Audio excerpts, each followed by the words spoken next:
Teresa Skubik, and this is Forum Daily for Monday, May 4th. Prime Minister Mark Carney is in Armenia today, meeting with world leaders at the European Political Community Summit, a gathering focused on strategic cooperation in politics, security, and infrastructure.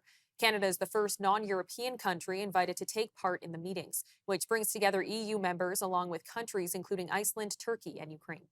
A lot's happened in the last 12 months, and some of it we saw coming, but more of it has occurred. And the importance of alliances with reliable partners, deepening those alliances has become ever more so. I list very quickly all the ways we're working with the European Union already. Right here in Armenia, as monitors, only non-European country doing that. We're the only non-European member of SAFE, which is a defense arrangement very good for Canadian business, because it makes us stronger. We have these partners we can work directly, good for our businesses, defense businesses there. There are a series of packages that are made available. Canada has participated in a number of them. The summit is being seen as an effort to strengthen coordination between Europe and key international partners at a time of heightened global tensions. And the Prime Minister says Canada will contribute $270 million to help Ukraine secure critical military capabilities in its defense against Russia's full-scale invasion. And so there are a series of packages that are made available. Canada has participated in a number of them. They're not divisible as package. You can't send part of a missile system. You have to send the whole thing.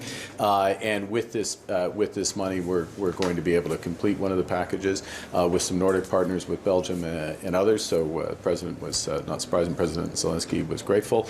I'd stress a couple of things, and then I'll hand back. The first is that the munitions are being made available. Munitions, a broad, loose term, being made available by the Americans.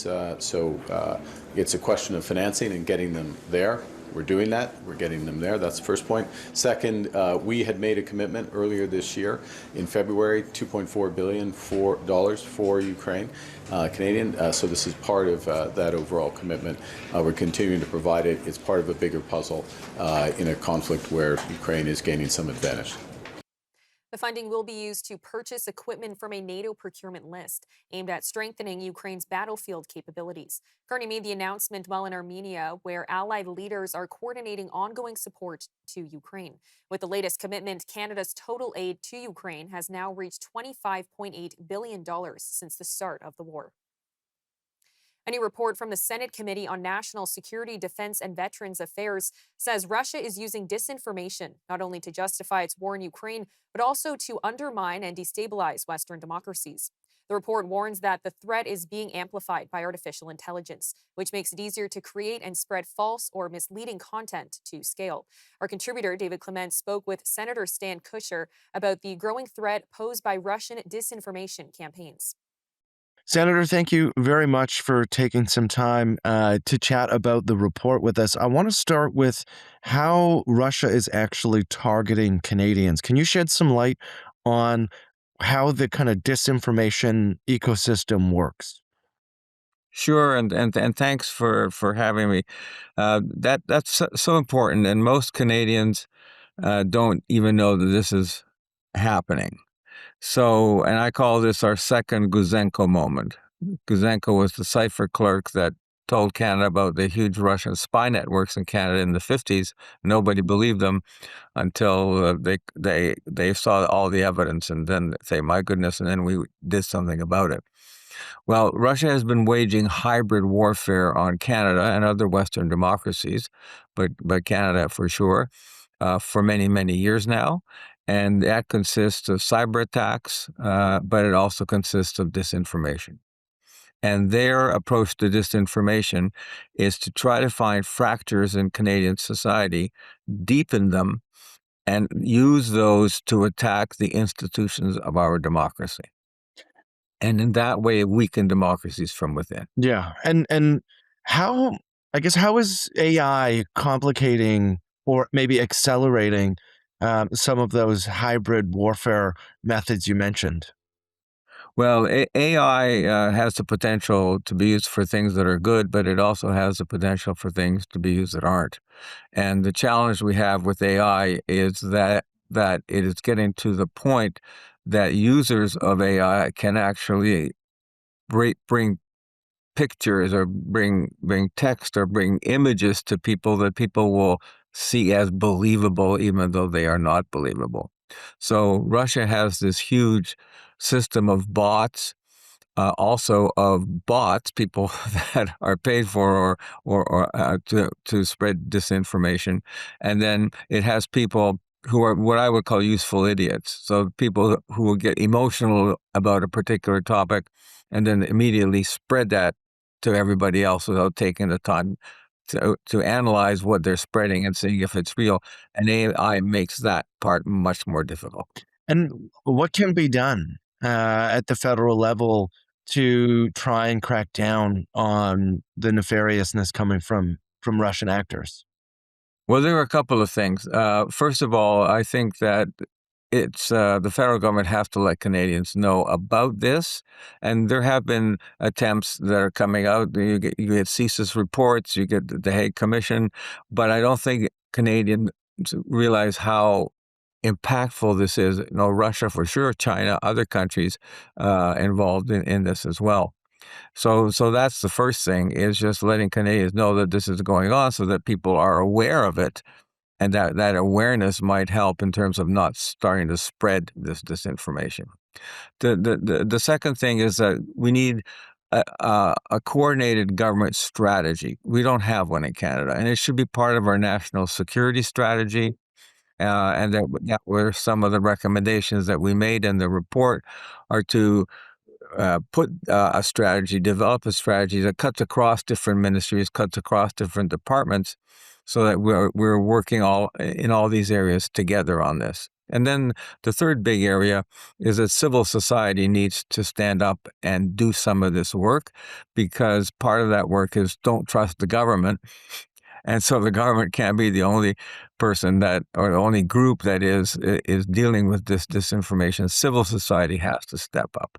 And there are two groups in civil society in Canada that I think really need to get on this.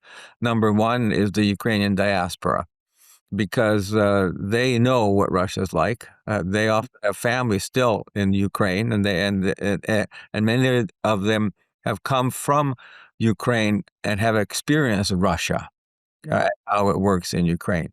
So the Ukrainian diaspora has to come together to do this. They haven't as yet. I'm hopeful that they will. And the other thing is that because Russian disinformation often uses health issues to push wedges in Canadian society, such as anti-vax, for example, that the trusted health organizations need to come together to say, look, this is disinformation, and here's what we understand to be more correct. And they're starting to do that. So they have come together now. Canadian Association of Science Centers, Science Up First, are working on this with them. It's just starting. So hopefully we're going to see that. But we need those groups of civil society, apart from government, doing the work that needs to be done. Well, Senator, thank you very much for the time today. We really appreciate it. And thank you for taking the time to look at this important subject. All the best to you.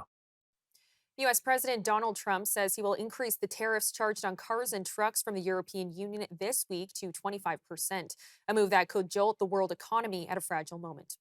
Trump said Friday in a social media post that the EU is not complying with a fully agreed-to trade deal, though he did not flesh out his objections in the post. Trump and European Commission President Ursula von der Leyen had agreed to the trade deal last July. It set a 15% tariff on most goods. Because of the fact that they and other European nations have not adhered to our trade deal. They haven't adhered to our trade deal. We have a trade deal that Scott and me and Howard and all our great people, Jameson, we all did a great trade deal, but the European Union has not adhered to it. So we've increased the tariffs on all cars coming into the United States by 25%, and trucks. Knowing that if Mercedes and BMW and the truck companies and all of the people out there that send stuff in and didn't pay anything for years, they ripped us off, they took our jobs away from us. Not anymore, it's the opposite. They're all coming back. You know, factories are pouring back into our country, but they're all coming back. But we informed them that we're going to charge them, we're going to increase their tariff to 25%. knowing that if they build their plants in the United States, there is no tariff. They have to hire our great American workers, and there is no tariff. Think of it. And the U.S. president says the United States will significantly reduce its troop presence in Germany, escalating tensions with Chancellor Friedrich Merz over America's role in European security. The move follows a Pentagon announcement that about 5,000 troops would be withdrawn from Germany. However, when asked about the decision on Saturday, Trump did not provide details, saying only that a larger reduction is planned. The federal government is announcing $1.5 billion in tariff relief in response to the United States widening its tariff criteria last month. The announcement includes the creation of a new $1 billion program under the Business Development Bank of Canada to bolster the manufacturing sector and a $500 million top-up for the Regional Tariff Response Fund. Industry Minister Melanie Joly announced the federal funding today at a manufacturing facility southeast of Ottawa. Today, we're announcing two measures. I'll present the first one, and my colleague Evan Solomon will be presenting the second one. And I'm proud to announce $1 billion through the BDC to support the steel, aluminum, and copper sectors.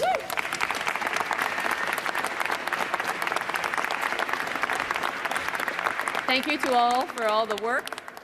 I know that many people here around me have been advocating for this, from Lisa in Hamilton, also I know Terry Sheehan, Sault Ste. Marie, Dominic, also obviously in Guelph, everyone around this table, thank you. Marilyn also in Sarnia.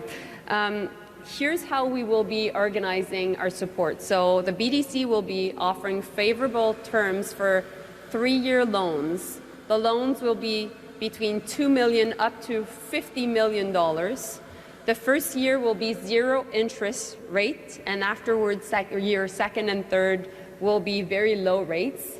There will be no repayment for the entire 3 years, only actually interest to be paid on these loans. And at the end of the 3-year, that's when repayment will be asked. And Conservative leader Pierre Poilievre is calling on Prime Minister Mark Carney to clearly outline what leverage Canada has in upcoming trade talks with the United States. The comments come after Carney rejected describing Canada's energy and critical minerals sector as leverage in negotiations to renew the Canada-United States-Mexico agreement, also known as CUSMA. So if energy and minerals are not going to be leverage for Canada in these negotiations, what leverage does Mr. Carney claim to have? He's already made a bunch of unilateral concessions and gotten absolutely nothing in return except double the tariffs on Canadian steel, aluminum, and lumber. And now he can't tell us what leverage we have, what demands he's making, what tariffs he wants to get removed, and when and if he will even get a deal at all. So it's all been an illusion with Mark Carney. Of course, our energy and minerals should be positive leverage in these negotiations. Let's be clear, we're never going to cut our American allies off of our energy or selling our resources. They buy twice as much as the rest of the world combined buys from Canada. But we can offer in the negotiations to build up our resources in a way that helps our continental security, that keeps both of us safe, strong, and rich. We have 10 of the 12 NATO minerals needed to fight a war. I was just yesterday at Port Coburn's refinery of cobalt, and where they refine cobalt and nickel. They make enough cobalt there for 75,000 F-35 fighter jets, to put it into perspective. If that's not leverage, I don't know what is. What I want to do is build up a massive strategic reserve of our energy and our minerals and use that as leverage to get tariff-free access to the United States economy, the most lucrative economy anywhere on earth. That will make us richer at home, more affordable at home, stronger at home, with unbreakable leverage abroad. Conservative House Leader Andrew Scheer is criticizing the Carney government for appointing additional Liberal members to parliamentary committees. Scheer says the move allows the governing party to stack committees and potentially shut down investigations, raising concerns about transparency and accountability. He argues that using a majority in this way undermines proper oversight and limits the ability to scrutinize government actions. We've seen ethics investigations into procurement scandals, investigations into how, studies into how budgets affect various stakeholders in Canada, all shut down or moved behind closed doors. The Liberals have actually moved motions to turn off the cameras, to stop the transcription, and to kick journalists and the public out of the room, rather than let transparency and accountability guide their actions. So once again, this is incredibly disappointing, but it is once again just another proof point that Mark Carney is not special. He is just another Liberal. He is doing the same things that Liberal governments always do when they have the power, and that is to block investigations into their own scandals. And Pierre Poilievre says he supports the Ontario government's plan to expand Toronto's Billy Bishop Airport, calling it a boost for the economy and increased competition. He made the comments Sunday near the airport while delivering a separate announcement on government spending. Not only do I have a view, but I think it was 3 years ago, I called for the government to immediately issue permits to expand the Billy Bishop Airport. This is great for the economy, for the environment, and for convenience. Like, this is the business district of our biggest city. Why would we not want business travelers to arrive in our business district? It would allow us to have long-haul international flights from the heart of Toronto. It would take traffic off the highways between downtown and Pearson, and it would allow us to expand our air transportation. Also, Pearson is a disaster. Why is Pearson so bad? Because there's no competition for many of its flights. By extending the runway, Pearson would have to fight for more air transportation traffic and perform better. I want to see better air transportation at a lower cost that leaves on time for a change, and that requires competition in our biggest city. My only question is, why did the Liberals, the Carney-Trudeau Liberals, kill the expansion of the Billy Bishop Airport back in 2015? And the answer is because their gatekeeping approach is all about blocking opportunity and jobs. We need the opposite. We need to open up construction, build more, faster, now. I'm unequivocal. I'm for more flights, for more competition, for lower costs, for an expanded Billy Bishop Airport. The federal government says it will hike the maximum fine that can be levied against airlines for repeated violations of the Air Passenger Bill of Rights to $1 million. Transport Minister Stephen McKinnon made the announcement during a news conference on Friday. We will eliminate the backlog, and rebuild travelers' trust by bringing greater clarity and transparency to our passenger rights regime and by introducing stronger penalties. Canadians deserve an air passenger protection system that is clear, comprehensive, and enforceable. We will take immediate steps to clear the backlog by engaging a neutral, third-party dispute resolution organization to apply private sector know-how and lessons learned. This is based on a proven model in other countries in the world, like many in Europe. Carriers must pay compensation within 30 days. No delays, no excuses. In addition to processing pending claims, we will establish a more effective regulatory framework. This will make the rules clearer so that passengers are compensated fairly and more quickly when their flight does not go as planned.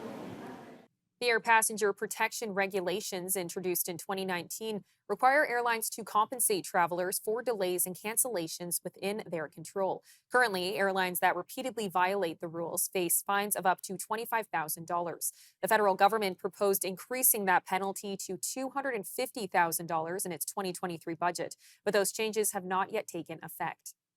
And bankrupt discount carrier Spirit Airlines has ceased operations, becoming the first airline casualty linked to the ongoing Iran conflict after failing to secure creditor backing from a U.S. government bailout. This morning at 3 a.m., Spirit Airlines ceased operations. So what that means is Spirit does not have airplanes in the air flying as of this morning. Also, their call centers are closed and they don't have staff at ticket counters. So if you have a flight scheduled with Spirit Airlines, don't show up at the airport. There will be no one here to assist you. If you're a customer, many of the airlines that are not Spirit are stepping up to provide you assistance. So United, Delta, JetBlue, and Southwest are capping their ticket prices for Spirit customers. The president was like a dog on a bone, trying to figure out a way to keep Spirit afloat. He was concerned about the employees of Spirit. I was in the Oval many times hearing him talk about the employees and the customers. In the end, this was a creditor issue. Again, they have the final say of whether they want to do a deal with the government. But also from the government's perspective, we oftentimes don't have $500 million laying around in a spare account that we can put into a bailout of an airline. So there was creative thinking on how it could happen. The shutdown follows a sharp rise in jet fuel prices during the 2-month-long war and is expected to cost thousands of jobs across the industry. The collapse is also a setback for U.S. President Donald Trump, who had proposed a $500 million bailout to keep the airline afloat, despite opposition from some advisors and members of Congress. At its peak, Spirit accounted for about 5% of U.S. flights and played a key role in keeping fares low in competitive markets. No U.S. airline of similar size has liquidated in more than 2 decades. Manitoba Premier Wab Kinew says the growing influence of the internet is having harmful impacts on families and argues stronger oversight is needed to better protect young people. Kinew says his government is moving ahead with plans to become the first province in Canada to ban social media use for children under the age of 16. He says the goal is to shield youth from the negative effects of online content, including risks tied to social media platforms and emerging technologies like AI chatbots. When it first came out, the promise was like the internet is going to democratize everything.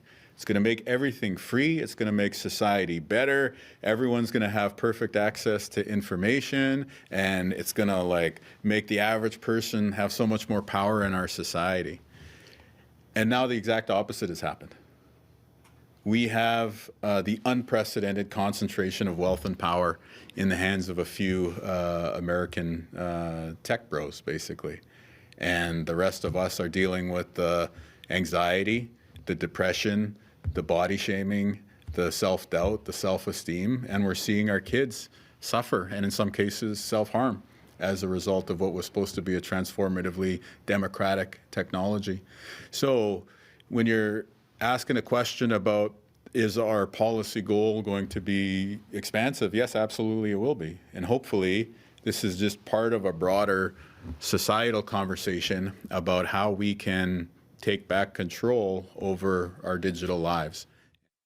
The Academy of Motion Picture Arts and Sciences is moving to block generative AI from competing for Hollywood's top awards. Ahead of the 99th Oscars, it has updated its eligibility rules to make clear that creative credit must stay with human artists.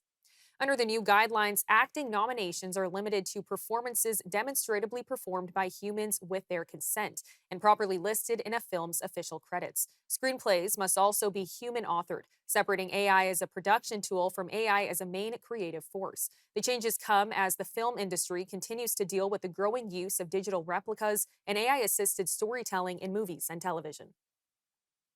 And the rapid rise of artificial intelligence is reshaping global markets, fueling unprecedented investment and intensifying competition between the world's largest economies. Companies are racing to develop more powerful systems, while demand for advanced semiconductors continues to surge.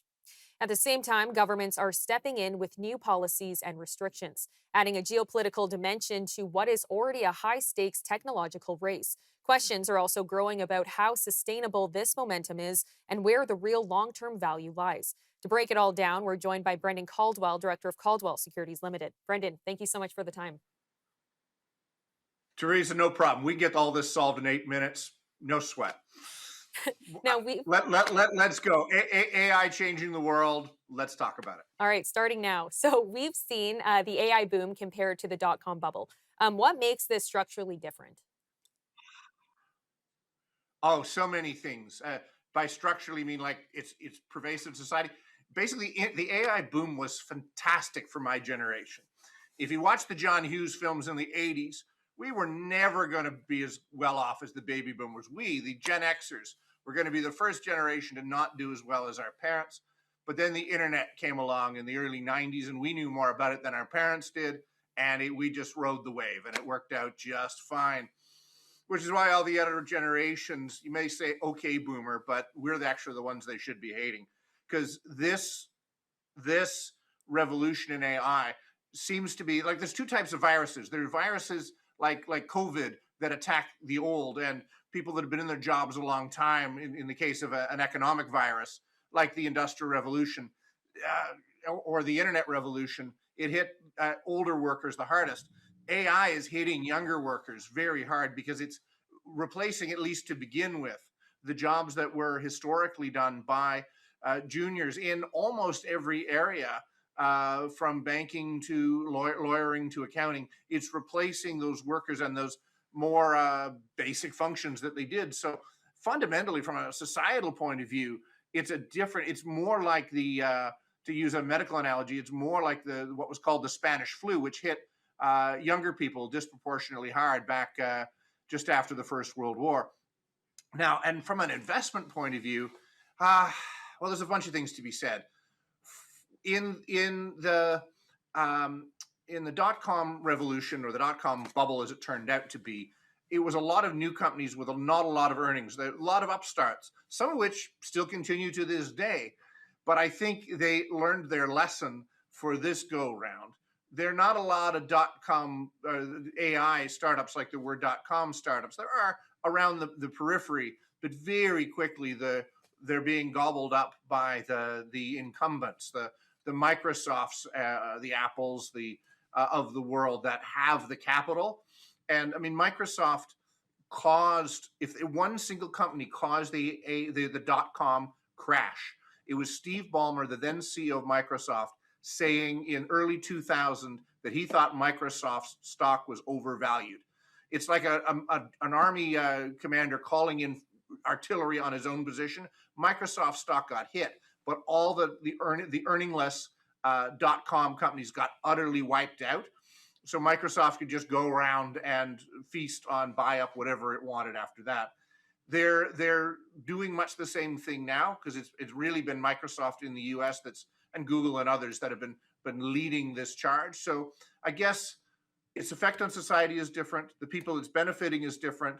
The role of bigger companies is different, and the incumbents have an inherent advantage here in the technology space that they may not have had 25, 30 years ago, or at least they learned from the previous generation's mistakes. And how do you see the AI race between the US and China evolving, particularly as export controls and chip restrictions reshape the landscape? Yeah, well, I think your question's a little loaded in that. Well, China certainly, I mean, beginning of last year, beginning of 2025, the Deep Seek, or I keep calling it Deep Six, where the China came out with its own chat bot, its own version of ChatGPT, which may have hallucinated to think it was itself ChatGPT. Who knows? Apparently, they made this whole thing for, I don't know, was it $6 million, something like that? Just a very little amount of money, relatively speaking, and it caused a huge hit on the domestic U.S. AI business, because, well, maybe China's way ahead of us, and maybe they don't need to spend all this money, and maybe all these AI stocks are for nothing. Well, it wasn't quite all that was advertised. So China has the ability to produce a lot more, a lot cheaper. They don't have to pay their workers as much. They simply don't, whether in technology or any other sector. I think it's tricky, love them or hate them, to bet against the U.S. People have consistently bet against the U.S. my entire life, and before that, I mean, going back to the beginning of the Second World War. But since I was young, anyway, the U.S. was in a real funk. Dick Nixon was president. They'd taken the dollar off the gold standard. Interest rates and debts were soaring. The stock market went from 1,000 to 400. The Dow Jones did. You thought the U.S. was down and out, and the U.S. has become by far the dominant economy on the face of the earth, more dominant than it was 50 odd years ago. So I think betting against the U.S. is probably a mistake, notwithstanding China having certain advantages. The innovative power of the United States has been, and their ability to use, as you alluded to, the levers they do have, both corporate and governmental, to entrench their own position. It's been considerable. It would take the rest of the world to band together but under what leadership would the rest of the world do that? It probably won't be China. Well, when you look across the AI space, where do you think the real value is being created right now? I wish more of it were being created here in Canada because we kind of invented AI. Like just up the street from where I'm sitting right now, the was really where the AI in its modern context got its birth, and there aren't a lot, if really any, public Canadian AI companies. We have an investment in a private company called Cohere, which is kind of Canada's answer to Anthropic, founded by a fellow named Aidan Gomez and his partners. But I think there's really two models: one that sees the data from AI belonging to the user, and one seeing that data belonging to the whole world, and specifically to the governments of that world. I believe that Cohere is more on the side of the former, believing that there's a sovereignty to AI and to the user's data.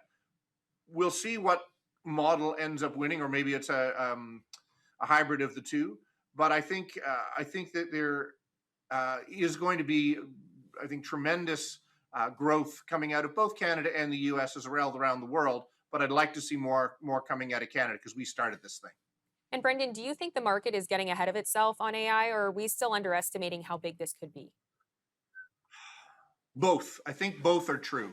The market is ahead of itself. It was ahead of itself when they built the railroads. It was ahead of itself when they built radio stations. It was ahead of itself in the internet bubble, and it's ahead of itself now. It may still get even further ahead of itself, but I think the transformative power of this technology still will be seen. It's just that's the way it goes. People invest like the technology's already been adopted, but it can take a generation for it to actually have universal way. I mean, from the 90s to the present, it's taken that long for the internet really to come up of its own, only to see a new technology come along today. Brendan, thank you so much for the time. Thank you, Teresa. Alberta Premier Danielle Smith says her government may change the law following a data breach involving information from about 3 million voters. Smith says protecting personal data is critical and that those responsible must be held accountable. Elections Alberta and the RCMP are investigating how the voter database ended up with a separatist group, which posted it online. The information, including names and addresses, was removed after a court injunction. Alberta's Privacy Commissioner is now calling for stronger laws, warning the breach highlights serious risks and gaps in oversight. An Alberta woman is facing a human rights complaint after distributing a flyer protesting a Pride crosswalk in her community. Benita Pedersen distributed flyers in 2023 opposing a proposed Pride crosswalk in Westlock, about 90 kilometers northwest of Edmonton. While the town ultimately voted against the crosswalk, a human rights complaint filed by Lori Hodge, now a town councillor, is still moving forward. Pedersen is being represented by constitutional lawyer Alison Kindle-Pejovic, with support from the Justice Centre for Constitutional Freedoms. Our Western Canada Bureau Chief Hal Roberts spoke with Pejovic for more on the case. Allison, we've seen a number of Pride crosswalks across Alberta. They've been around for years. So what is the big deal? Why does Benita Pedersen take issue with them?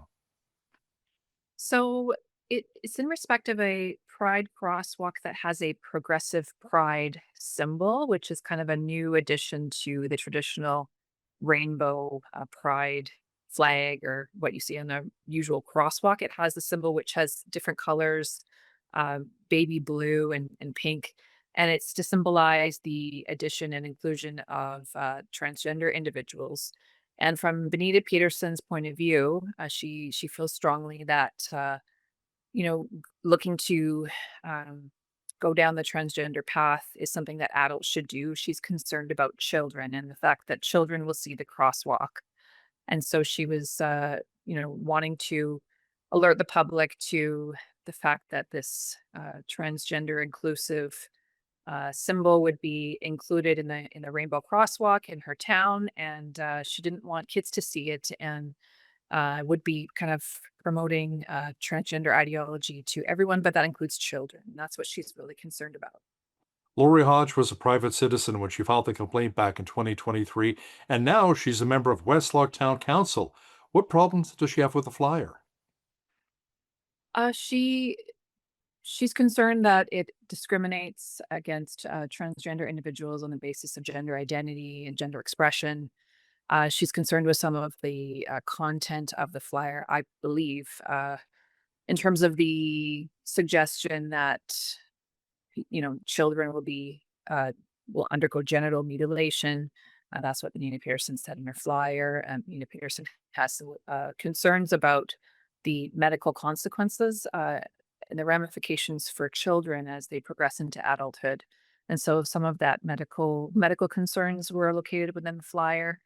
She's also concerned about drag queen shows for children. So this is really an issue about from Benita's point of view, it's about children, and I understand that Ms. Hodge is concerned about some of the language used in the flyer. On October 7th of last year, the director of the Alberta Human Rights Commission referred the complaint to the tribunal for a hearing. Why was that? So it's my understanding that the director looked at the complaint and was of the view that it's worth having a hearing because, in his view, there was an issue under Section 3 of the Alberta Human Rights Act, which is that someone has potentially discriminated or incited hatred or contempt for a particular group of people. Here it would be transgender individuals, and he was concerned with some of the language in the flyer. Of course, our side is standing up for freedom of speech and the ability to express yourself, and we certainly don't feel that what Ms. Peterson said rose to the level of hate. Now, the 2-week hearing is scheduled for September of this year. What can we expect to transpire during that period of time? So we'll be writing our written submissions. We'll be getting affidavits from some of our witnesses. We're going to be having an issue next week where we're going to see what witnesses of ours the director's council is objecting to, and we'll be filing a similar motion in terms of advising them about any witnesses of theirs we object to. And so the witness list will be finalized, and then we'll be putting evidence in from those witnesses, whether it's by affidavit or at the hearing, which will be oral examinations by like direct exam and then some cross examinations. There are some expert witnesses involved. So it'll be a comprehensive hearing, and we'll be arguing that it's not just about the Alberta Human Rights Act. There's a balancing here that has to take place with the Charter of Rights and the protected Section 2B freedom of expression, as well as the Alberta Bill of Rights, which also protects expression. So it's going to be a very, very interesting and very legally complex case because they're arguing that this is only about whether this incited hatred. Therefore, we don't need to hear how um, people who are trans felt about reading the flyer, because we have some witnesses who are part of that community who weren't offended when they read the flyer. They're trying to exclude those witnesses, so they say it's not relevant. So we're trying to ensure that everybody's views are heard because evidence is so important when you're talking about the Charter of Rights. Now, you're defending Ms. Peterson's right to participate in peaceful democratic debate on matters of public concern, which you alluded to. But what happens if she's found guilty? Should others who are watching our program really take note? Yes, so it's my understanding that the Alberta Human Rights Tribunal, like other tribunals across the country, has the discretion to make a variety of orders if the outcome is that discrimination has been found. So we could see a fine. And of course, you probably know about Mr. Barry Neufeld out of BC, who was fined $750,000 on a case where he took issue with gender ideology and some teachers. So that was quite shocking. So the tribunals have the power to order fine. They have the power to order an apology. So there could be sort of an open limit on what they could do here. I would expect some sort of perhaps an order for an apology and potentially a fine. So we're just going to see how that goes, and we're going to argue heavily in Ms. Peterson's favor. Alison Kindle-Payovich, Alberta constitutional lawyer, thanks so much for joining us today from Calgary. Thank you. The man responsible for the 2017 Quebec City mosque shooting is asking to be moved from a maximum to a medium security prison. Alexandre Bissonnet's lawyer filed the request in April, citing concerns about his safety and deteriorating mental health. He is currently serving a life sentence after pleading guilty to 6 counts of first-degree murder and 6 counts of attempted murder. Court documents argue his mental health has worsened due to isolation from family and the presence of violent inmates, and his claims that his current conditions amount to cruel and unusual punishment. The case is now before the Quebec Superior Court for review. A growing campaign in Quebec calling for a ban on energy drinks for children under 16 has now surpassed 31,000 signatures. The movement is led by the parents of a 15-year-old who died in 2024 after consuming a Red Bull while taking ADHD medication. They recently met with Quebec's health minister and launched the petition, which has gained support from health groups, sports organizations, and school associations. The push comes as other countries, including the United Kingdom, Norway, and Kazakhstan, move to restrict or consider restrictions on energy drinks for minors. The beverage industry has pushed back, arguing energy drinks are just one of several sources of caffeine available for young people. The Toronto Raptors have been eliminated from the NBA playoffs after a Game 7 loss to the Cleveland Cavaliers. Jared Allen posted a double-double with 22 points and 19 rebounds to help Cleveland defeat Toronto 114-102 in the opening round decider. Scotty Barnes led the Raptors with 24 points, 9 rebounds, and 6 assists. The loss drops Toronto to 0-for-11 all-time in postseason games in Cleveland. The Cavaliers will now face the Detroit Pistons in the second round beginning Tuesday, after Detroit eliminated the Orlando Magic 116-94 in their own Game 7. Raptors head coach Darko Rajakovic spoke to the media after the game about what he learned this season. I learned how much I love this roster, how much I love my players. That's what I really learned. Tomorrow I'm gonna be missing coaching those guys. I told them before the game that, I want to advance to the next round so I can continue coaching them and being around them. This is a very special group of people, and I'm very grateful and thankful to have those guys around me and to have a chance to work with them. And Canada's last team is still holding on as the Montreal Canadiens move on to the second round of the NHL playoffs after stealing Game 7 on the road against the Tampa Bay Lightning. Captain Nick Suzuki opened the scoring in the first period with his first goal of the series. With the game tied in the third, Alex Newhook scored the go-ahead goal with just under 9 minutes remaining. Back to Hudson now, and that is blockered away. There's Dave score! And the Canadiens have the lead. Jakub Dobeš made 28 saves as the Canadiens held on to a 2-1 win, taking the hard-fought series 4-3 on Sunday night. Montreal will face Buffalo in the next round after the Sabres eliminated the Boston Bruins in 6 games. I'm Teresa Skubik, and that'll do it for your look at national and international news for today. For more news on demand, you can always visit our website at forumdailynews.ca and make sure to follow us on our social media handles on X and TikTok. Good night, Canada.